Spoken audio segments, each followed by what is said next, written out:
On this episode of Cuba Cerita, we feature two commercial airline pilots who spend their time off duty focused on their F&B business, Grill Haven. It's a Malaysian burger haven that has taken flight from humble beginnings to become a local favourite. When the COVID pandemic grounded their aviation careers, Muhammad Hafiz bin Abdul Rahman and Muhammad Afiq Nazar rode on the experience of entrepreneurial ventures that helped kickstart Grill Haven. After years of navigating challenges and constantly innovating, Hafiz and Afiq are reaping the sweet rewards of their hard work. Grill Haven's long-term vision is to become a multi-brand F&B giant in Malaysia and beyond.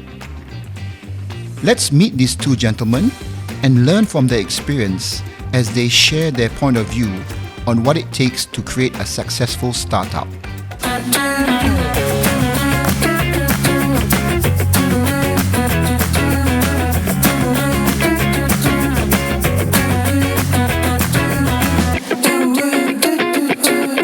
Assalamualaikum warahmatullahi wabarakatuh. Welcome to another episode of Cuba Cerita. We are happy that we are able to continue this initiative, and obviously as a coach, I'm still meeting many people from all walks of life.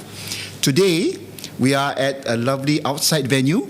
It's Grill Haven in Bukit Damansara, Kuala Lumpur, where we have had the opportunity to invite and have two young entrepreneurs, Hafiz and Afiq, who are the entrepreneurs who run Grill Haven. It's a growing F&B business, and I'm so fascinated by meeting young leaders.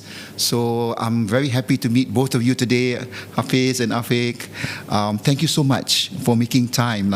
And thank you for choosing us. No. It's been a while coming. I know you're busy, and you've got your so many aspects of your life that you're dealing with. But I'd love to have both of you at the same time this morning. Thank you for the opportunity. Thank you for the opportunity. Now, this is a podcast where we love to meet people who are obviously special in their ways. Many are professionals in their own right. But more so importantly, I find that it's fascinating nowadays when I get a chance to meet young professionals who have essentially quite a very stable professional career, but yet still choose to find variety in life. So we've had other guests before. I can mention some of them. Hafiz Daniel, who is the founder of Tail Socks, who has a very highly successful corporate career. At the same time, finds passion in developing a line of designer socks. We have Izzat Salihuddin, who is a professional also, young rising corporate leader. At the same time is the coach and manager of the Selangor women's football team, So again, this gives me impetus that we have got a lot of talent. So you too, both of you are talent. Inshallah. Now, this is very candid, very relaxed, and I love to learn a bit more about who my guests are. So quickly, Hafiz and Afiq, in any way of order, tell us a bit more about who actually you are. Maybe where did you grow up? What's your family background like? And eventually we'll come to how did you establish yourselves as entrepreneurs. I'll let Hafiz go for that. I go first. Okay. Assalamualaikum. My name is Hafiz. 38 this year. Married with one child. Okay. Originally from Semenyih, Selangor. I was born there. From there, I grew up until 7 years old. Then I moved to Melaka. So my background in family, basically in F&B since young, as far as remembered. I think about 5 years old. I helped my mom jual nasi lemak tepi jalan. Then we have cafes, canteen, food courts, and all this lah. So until Form 5, then I joined MMU. Then I got selected as a cadet pilot in the airline. I started my career in 2007. Then 10 years with the national airline. Then after that, continued with the low cost lah until today. And Afiq, similar? So I think slightly different. I'm Assalamualaikum everyone. My name is Afiq. I am the only child of the family and 32 this year. Born and raised in Subang Jaya, but family heritage from Penang. I do not really have a F&B background. Besides, I love eating, but I'm more on the business acumen. My father has pretty much been a business figure for since I can remember. So I think I take a lot of his business accolades from him. I'm more of a serial entrepreneur. There's not one industry that I have preference in, as long as we can make money out of it. I think that's the most important, and we find fulfillment in whatever we do. So I think as long as we can touch lives and communities across the board, I think that's what matters to me. And being professional commercial pilots, obviously your time is limited to do other things. But both of you are passionate and you've made a great success of what you do, and it could be anything. It just so happens to be that it's in the F&B line, and the F&B line is a very challenging business to sustain and even to grow. So kudos to both of you. Thank you. Now, I read a lot. What I could gather about both of you, and obviously the pandemic was an impetus for professionals like yourself to do something in the time. And at that time, if you can recall, there was no definitive timeline. How long will the lockdown be? And I guess because airlines were grounded also, So, but yet, now it's normalized time again. Everyone is busy getting back to their own, Tell us a bit more about not just the impetus that made Hafiz start, because I understand Hafiz, you started first, Afiq joined later, That's right, and there's a story behind that too. But can you just maybe share a few insights into, the pandemic caused us to change our life, we started something up, and it's not the first thing that you started up, obviously. What does it make you today able to continue, not just continue at that same momentum, but even increased momentum in spite of everything going back to normal? So I think I would pinpoint that to the support that we got during the pandemic. I think we had a great product leading up to where we are now, and it was a market that we were able to fill in the void of. I think we're known for our mini burgers and sliders. So I think at an affordable price, that was what the customers want. And I think the outfit that we were from the first place that we started, it was a stall beside on the roadside, and now alhamdulillah we're in a retail unit. I think that just shows the resilience in adversity during hard times, especially during COVID. It taught us a lot of very important lessons about some financial skills and how to financial management, and also managing expectations actually. So coming back to your question, Coach, I think it's also a mix of support and also resilience from us pursuing forward, building a sustainable business together. And I'm sure there were other businesses that you were doing that because I understand, Hafiz, you've always been in the F&B line. Your family has always been but I understand that there were other businesses which didn't succeed. Maybe just quickly share maybe one or two lessons. I know financial management is one, but what are maybe one or two lessons that you picked up that made you more aware, so that when you're now running this business today, you're much wiser? I think the most common problem, like you said, financial management. The second one is human resource. That's the biggest threat in business, especially F&B, with the amount of in and out very fast. Within 6 months to a year, you get people in and out. And the next thing is, I would say, is the wastage. That is our biggest threat. For wastage in food industry, especially when you have too many menus. I mean, you have the whole karangan. So we have to lower it down so that we can sustain. So sustainability is the key in terms of running a F&B. I know, Afiq, you even dwelled in what we say, oil and gas trading products or something like that? That would be Hafiz, sir. Oh, that's Hafiz. yeah. Hafiz. Okay. Yeah. Because you had your own line of beverage, Yes. Captainade. Yes. I learned about that too. Amazing. Yes. So yeah, I mean, it just sparked out of interest. I mean, something to keep us busy as well during the pandemic, and then it was very simple enough for just a two-man operation kind of business. And I think I would want to start that initiative soon, but I just give it some time together. Yeah. Tell me, both of you, were you friends before you started this? How did you actually get to know each other and eventually become partners in Grill Heaven? So it started me selling burgers at USJ 3. So Afiq was my customer back then. Oh. So I didn't know he was my sister-in-law's friend. So they were related as in as a friend lah. Okay. Then started as my loyal customer. Then he approached me and said, "Hey, I'm selling this lemonade. Why don't we just collab or something like that lah?" Then from there we start seeing each other's I would say advantage or skills. Then from there I see, hey, we can work together. So started from there, and then we start working towards our goal. And you know how it is lah kan. Sometimes there's a dilemma. When people are going into business together, there's a saying that maybe try to best avoid family and friends. But yet, in business, you become friends. Can you maybe just share one or two core ingredients that helps you both maintain that friendship at the same time that professional relationship that you both need to have in making this a success? Absolutely. I think I can boil it down to two main ingredients. One would be mutual respect, and the second ingredient would be clarity of roles. So I think that really helps to identify and clarify each other's boundaries.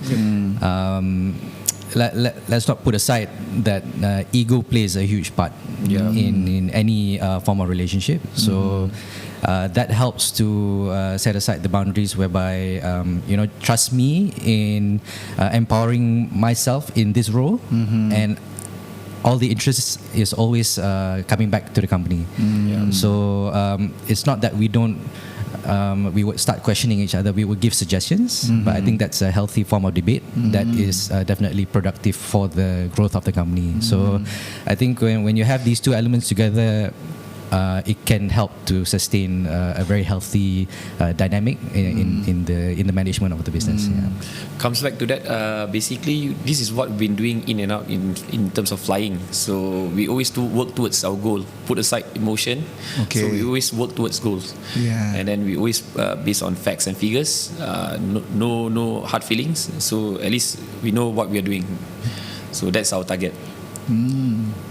And it's been almost 6 years now since the establishment of Grill Haven. And from what I read, you USJ, but even before that, even after that, you were in Publica. Eventually, you set up. It's actually quite a quick trajectory, kan? Okay? And obviously, in the back of my mind, when I first, because actually I do come to Grill Haven a lot of times. Sometimes I have to go away because there's no tables. Okay. So sorry about that. No. Next time, ada green card masuk. Why not? No, but it's a natural sort of like thought that you'd have more outlets or restaurants. That's one. I've also seen some F&B businesses which did actually start on having stalls and outdoor, kata gerai kan. But when they move into a restaurant setting, it changes their business model and makes it more difficult actually for them. What about you guys? What's your thoughts? Like for me, I think it's adaptability first. That's why we always keep on moving, to a new place, and then we want to try a new market, and always have a grow mindset. So like comes back to your question. Once we go into our own retail, we don't limit ourselves because we know where we came from. So we try to go innovate and try new things. Don't always limit, and we always have that grow mindset. So try new things. I think also we're not in a rush. One One thing about growth is also identifying within yourselves elements that you can improve on before you take that step forward. Because if you're not strong with your foundation, I think it's no point in moving forward with all these irregularities and imperfections. I'm not saying we're aiming for 100% because that's merely impossible, but as close as perfect as possible, right? So I think when we have this kind of steady growth mindset, it helps us to readify ourselves in terms of our cushion that if we indeed fail one day, the impact won't be as large, but also gives us that confidence to instill more knowledge, more customer-related elements that we can help to propel the business forward. So at the end of the day, we're not in a rush. That's nice. That's nice. Calculated risk lah, what we call it. Calculated risk. Calculated risk. Yeah. One thing also I know about your type of business, especially more so today, is that you don't need to have a physical presence anymore. I mean, okay lah, fine, there is this mobile food delivery, you know, and all that. But I also know that even you guys, your brand is out there in corporate events.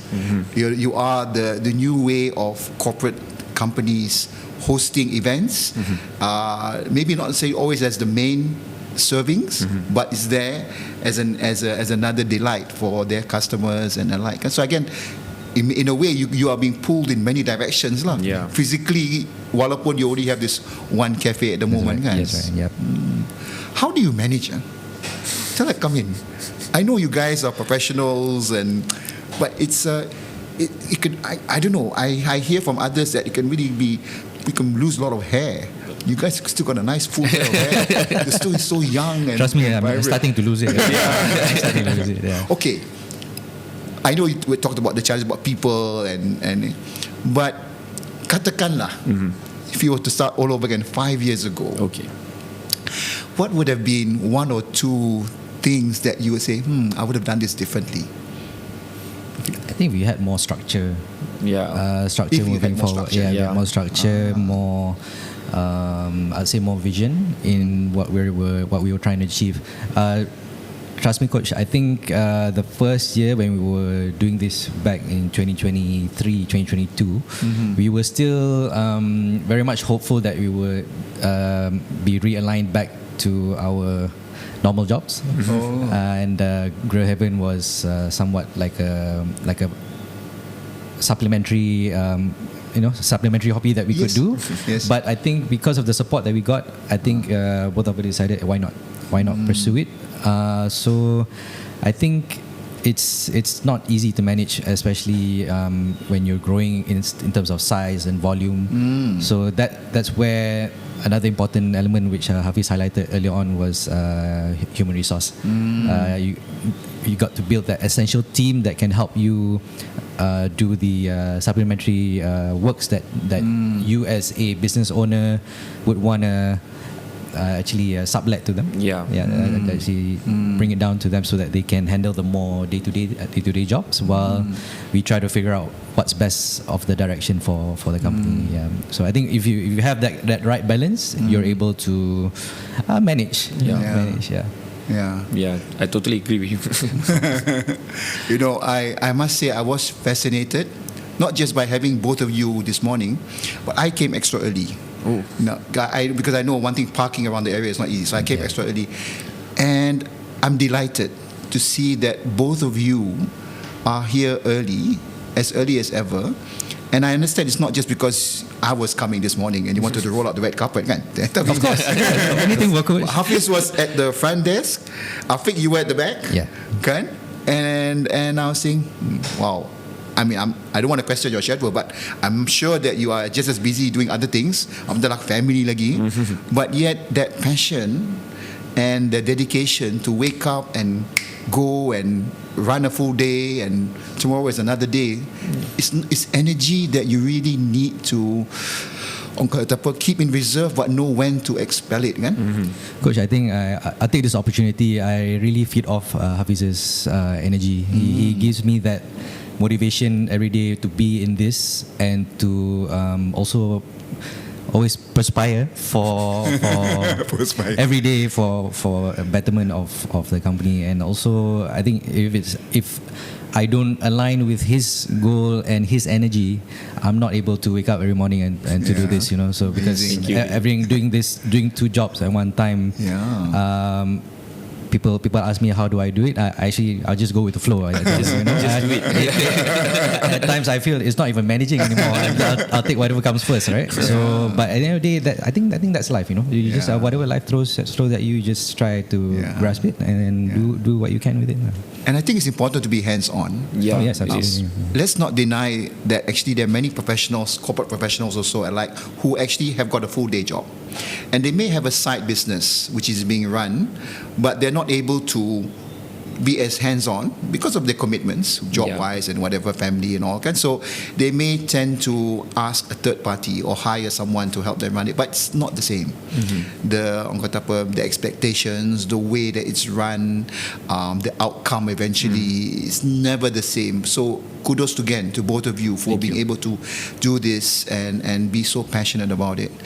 I now want to come to Grill Haven itself. Okay. I see a lot of it on social media. It's really up there, and well done to both of you. You could have been in any line of F&B.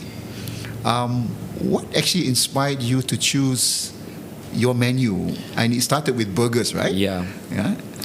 So basically, it started from the experience I had, where last time I used to travel a lot. So that was my pastime lah. I mean, like me and my wife, we love to travel to the States, Europe, and everywhere, almost around the world lah. So it started from me being very curious with everything. So I like to question everything.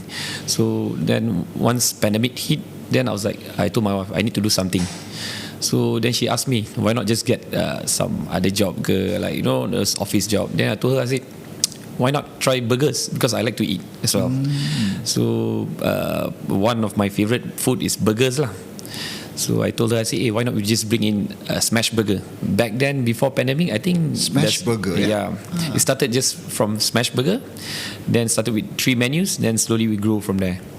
So I told my wife, I said, I wanted to sell burgers. Then she was like, you sure nak jual burger ni? In her mind, it was like something like Ramli burger. I mean, nothing wrong doing that. I said, you tak kacau orang, is rezeki halal. But I wanted to basically share my experience of having smash burger outside with a different kind of sauce, this and that. So started from there. And today the menu grows and grows. Is it driven by what you also like to eat, or do you?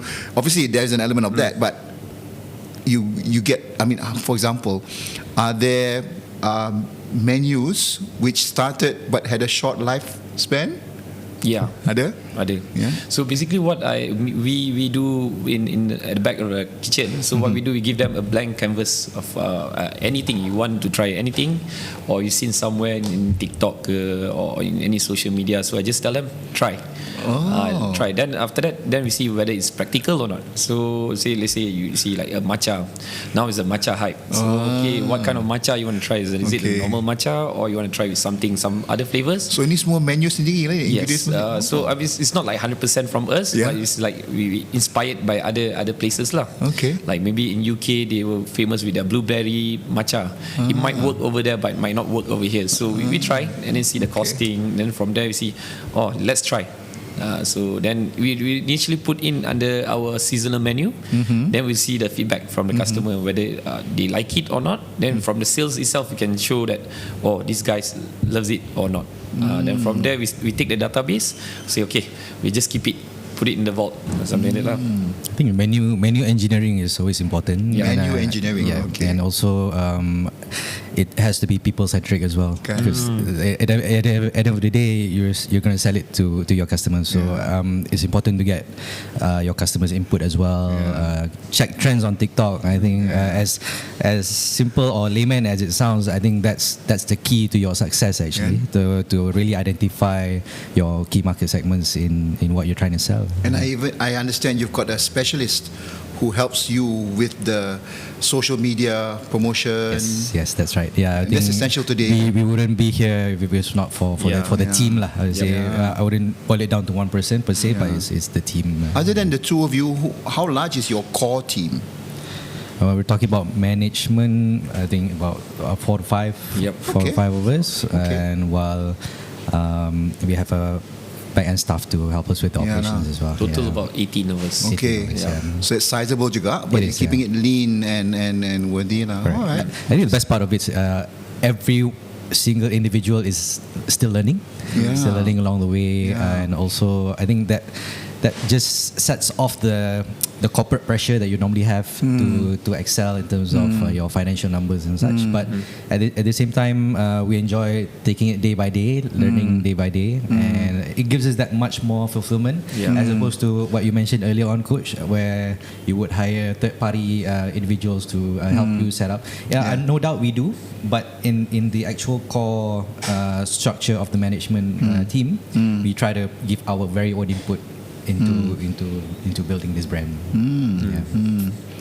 And obviously, I've also followed. You've got a lot of high-profile customers. Recently I saw you also. I always mention his name, KJ. And even you were. It's another part also. I like it when you guys are continuing to learn. Yes. So I think, especially you, recently you were on the LEAP 2025 program in Oxford for young entrepreneurs. And I'm sure it's not the only type of program. That's why I saw you, and of course KJ was facilitating some of the programs there. I love that. It's not as if you are in a world of your own.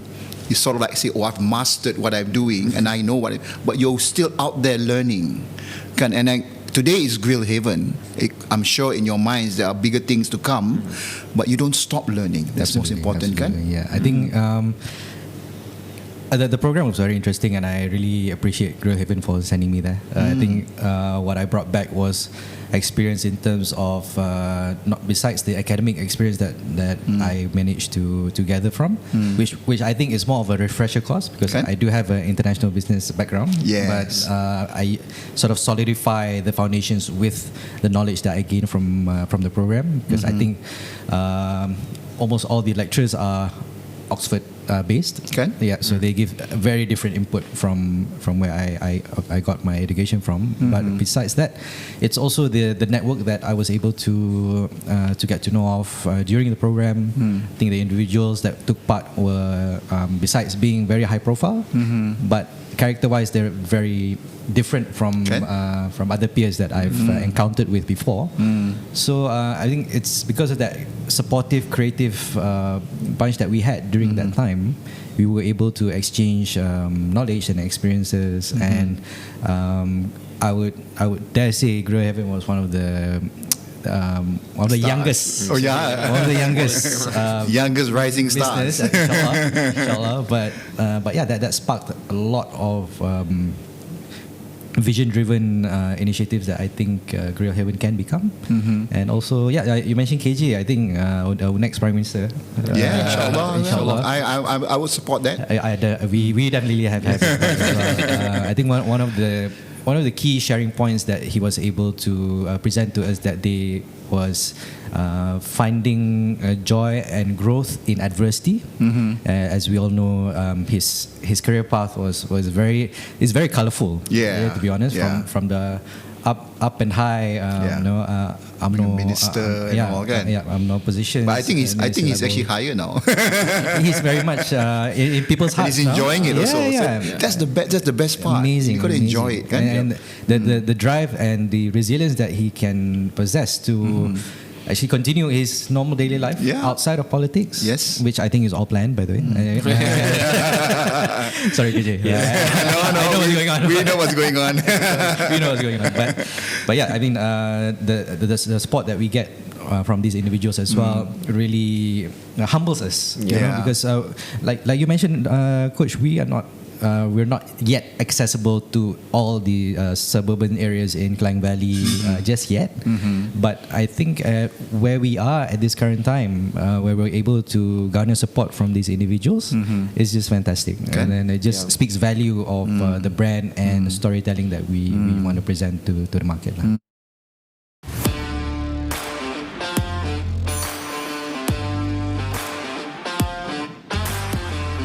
So your what is enough today can be different from your what is enough in 10 years' time, but always ask what is enough, because you want to make sure that you're still around. It's important that you succeed in business, but it's also important to your husband, your loved ones, your children later on, that you're still around, that you're still functioning. You know, that's so important for you to take care of yourself. So always ask what is enough. So I want you to leave the LEAP program with a toolkit, because we don't want to leave just having shared experiences. Then it's not complete. You want to leave with a toolkit.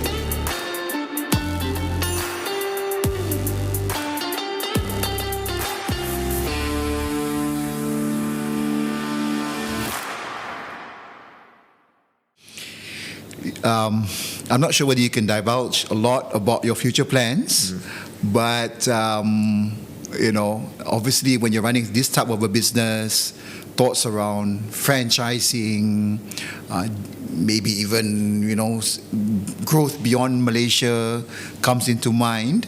Are you able to share a little bit, maybe what are your thoughts today and what may be the future of whoever you are? I'll let Hafiz do the first part, I'll do the second. Okay, share your thoughts. Maybe short term, we're looking around maybe a few more branches, and we have some plans on our sub brands as well. So just F&B too? Yes. Okay. So we are mostly F&B driven, but we do have some other brands as well. That one Afiq will share. Okay. I think picking off where Hafiz spoke about brands, sub-brands, I think it's definitely the way to go to sort of branch out to other niche markets that would eventually lead you to the main brand. So I think when we're able to establish these few different brands in different suburbs of Klang Valley or a different state, in fact, when we have that common goal to reach to one place itself, I think it just helps to build a conducive environment or an ecosystem where it revolves all behind one brand. Okay. So I think in 3 to 5 years' time, besides that, I think we have the vision to be a very notable brand in Southeast Asia. Wow. Per se. Good.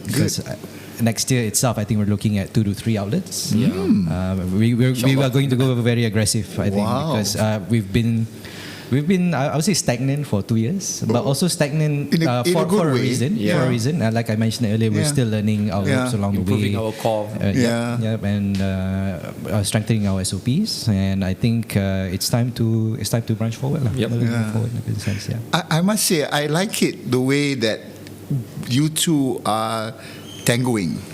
And also like feeling that's also the suasana in the kitchen, I want to say, kan. You know how it is when you both of you have got the energy. I can feel that. Both of you have got ideas, and obviously both of you want to be even better, kan. But the beauty of what I'm seeing is that you know when to interject. And I hope that's something that you will continue to do, kan. Because maklum sajalah, kan, dunia ni is, you see so much out there. It's not always the easiest place to. Obviously, you can't agree on everything. But even when you disagree, you agree to how you disagree. You know, that sort of thing. So keep that going, lah. I think one point of it is to highlight is the compromise value that we have. I completely know my place. I am the number 2 in the company. So, but I think it's important. I think it's times when you feel like, you're equal, or the aspect of equality comes in. It'll just bring you loggerheads, and at the end of the day, it will not produce anything but a lot of heartache. At times you really need to understand. Yes, you understand where you are in the company, but at the same time, you sort of know where to step back and where to project ideas and comments where it matters, right? There's always time and space for everything. So when you understand that role, I think it's easier for you to digest and also to carry out your scope more effectively. And I need to add on this. Basically, we need to know when to basically take charge.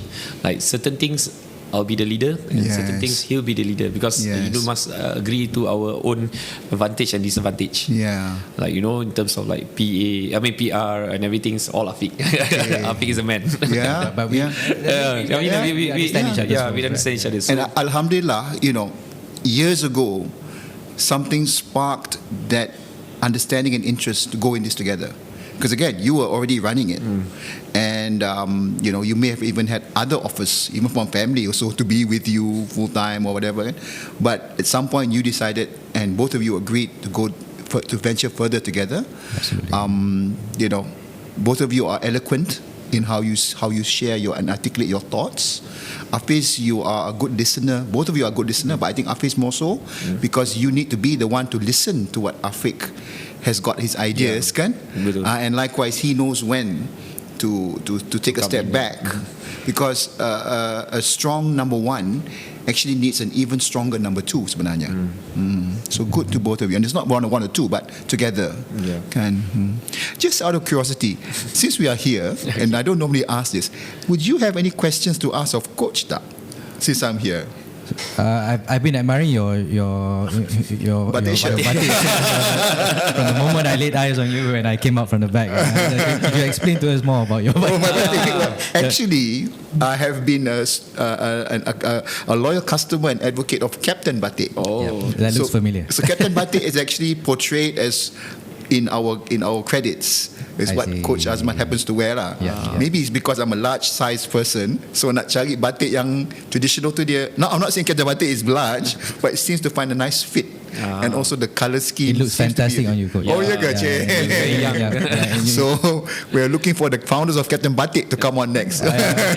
We may know them, I don't know. But I think, Coach, I mean, on a serious note, I think a question for you. Please. What would your core motivation of doing this podcast be? Brilliant question. Well, I'll be honest. I'm in my 6th series of life already. Ada cucu. Well, it happens to be. But so throughout my entire life as a corporate professional, then becoming a talent consultant, and even today I'm an executive coach, I just get so fascinated meeting people every day from all walks of life. Macam-macam orang, both locally and internationally. And I just love people's stories. So in the heyday, there was a lot of these leadership conventions, for example. I would always be attending. I'll be sitting in the front row. I'll be taking photos because I just love the stories. But today, social media platforms have become the way to connect and share stories. So Cuba Cerita became an avenue to just actually share stories. So we're into our 3rd season already. Every single episode, I just love to learn more about who actually is seated with me at the table behind the mics lah. So that's why. So today you two guys are a story to share. Yes, Alhamdulillah, Grill Haven is the backdrop to what you are doing. Your roles as commercial pilots is a profession, but there's something behind Hafiz and Afiq that for years to come, generations to come, people will learn from. Will learn. Bukan kita nak cerita cakap besar, we are successful and all that. No, but ada banyak intipati dalam cerita Hafiz dengan Afiq that someone out there is going to learn from. And Alhamdulillah, this is where Cuba Cerita plays its role lah. So it's my investment lah. It's a very noble cause. I hope so. But again, I would, I know a lot of people, but I would not have had the chance to re-engage if it were not for Cuba Cerita lah. So Alhamdulillah, that's to me my bonus lah. That's what wakes me up in the morning. Any plans in the future to bundle this into media? Well, media purchase or media ideally, yes. I didn't start this to make money, honestly. Maybe it's as naive as it may sound. But what I'm doing now is leveraging a lot more of the social media platforms to get out there. So it's not about producing more episodes, but it's actually creating awareness of the talent that we have interviewed in the past. I'm also now looking at more collaborations. Oh. So just to share with you, and it will come up in future, I'm actually working with another learning platform known as Diri to actually Diri, profile not just Cuba Cerita but also the knowledge that we gain from these type of sessions through another platform also lah. So it's not just our own Cuba Cerita platform or the YouTube channel, but what other channels can we get more interest out there. Just to share, I'm also on the platform. I mean, I'm a subscriber of the platform. Okay. Yeah, I'm binging on Tan Sri Tony Fernandez's Yes, a lot. talk. So he's a real serial entrepreneur, which I think we can learn a lot from. He is the perfect example of, I think, business is business. Yep. And put emotions and feelings aside. Exactly. So, Good. All right. Well, gentlemen, thank you so much again. Thank you for your time. Real pleasure, Thank you lah. for your time. You know, I love it, and I'm looking forward to when we are going to be uploading this episode for others to watch. We wish you all the best. Thank you very Thank you. much. Continue to maintain the confidence, the amanah, the belief in what you're doing, and we can only wish you greater success. Mudah-mudahan, insyaAllah. Amin. Inshallah. Thank you very much. Thank you. Thank you for the team as well. Behind the scenes, in front of the scene. The whole crew behind the scene. We can't do it without them lah. This is them. Okay. So thank you once again for joining us on this episode of Cuba Cerita. We hope you enjoyed it, and please also in your own way continue to support entrepreneurs like Grill Haven. It's very easily found, and of course, obviously the food is lovely, so that's the bonus too. Continue to support us too on Cuba Cerita. We hope that you will, if you haven't subscribed or you haven't shared, please do so, and let's look forward to future episodes to come. So till next time, Assalamualaikum. Have a good day, have a good week, everyone. Till we see you again.